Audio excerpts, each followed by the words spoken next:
আজ আমরা কোণ কিভাবে পরিমাপ করা হয় সেই বিষয়টি শিখব।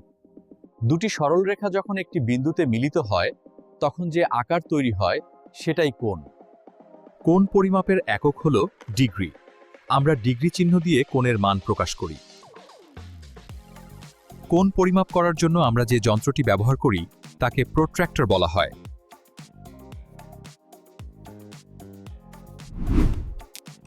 প্রোট্র্যাক্টরের মাঝখানে কেন্দ্র থাকে এবং চারপাশে ডিগ্রি স্কেল থাকে। প্রোট্র্যাক্টরের কেন্দ্রটি কোণের শীর্ষবিন্দুর উপর বসাতে হয়। এখন স্কেলে যেখানে কোণটি শেষ হয়েছে সেখানে যে ডিগ্রি লেখা আছে সেটাই কোণের মান। তীক্ষ্ণ, সমকোণ এবং স্থূল কোণ সব কোণই একইভাবে পরিমাপ করা যায়।